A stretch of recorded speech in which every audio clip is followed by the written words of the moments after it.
un mal qui répand la terreur, mal que le ciel en sa fureur inventa pour punir les crimes de la terre, la peste, puisqu'il faut l'appeler par son nom, capable d'enrichir en un jour l'Achéron, faisait aux animaux la guerre.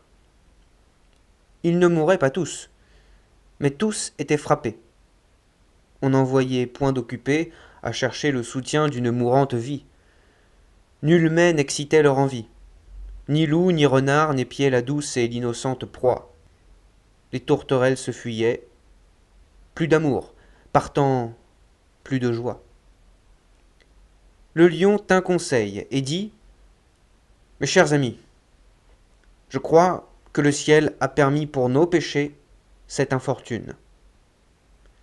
Que le plus coupable de nous se sacrifie aux traits du céleste courroux. Peut-être il obtiendra la guérison commune. L'histoire nous apprend quand de tels accidents ont fait de pareils dévouements. Ne nous flattons donc point, voyons sans indulgence l'état de notre conscience. Pour moi, satisfaisant mes appétits gloutons, j'ai dévoré force moutons. Que m'avait-il fait ? Nulle offense. Même il m'est arrivé quelquefois de manger le berger. Je me dévouerai donc, s'il le faut. Mais je pense qu'il est bon que chacun s'accuse ainsi que moi, car on doit souhaiter selon toute justice que le plus coupable périsse. Sire, dit le renard, vous êtes trop bon roi. Vos scrupules font voir trop de délicatesse. Eh bien, manger mouton, canaille, sotte espèce, est-ce un péché ?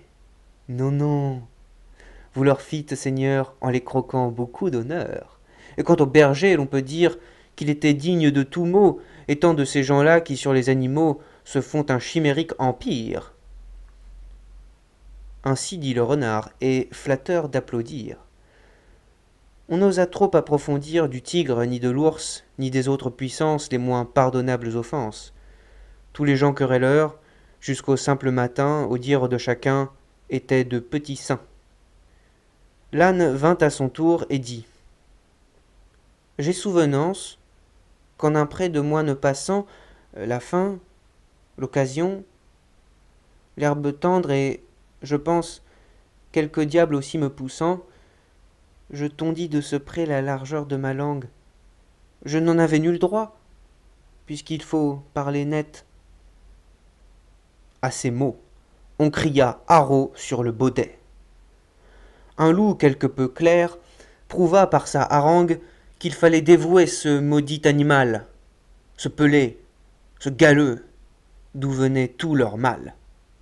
Sa peccadille fut jugée un cas pendable. Manger l'herbe d'autrui, quel crime abominable! Rien que la mort n'était capable d'expier son forfait. On le lui fit bien voir. Selon que vous serez puissant ou misérable, les jugements de cour vous rendront blanc ou noir.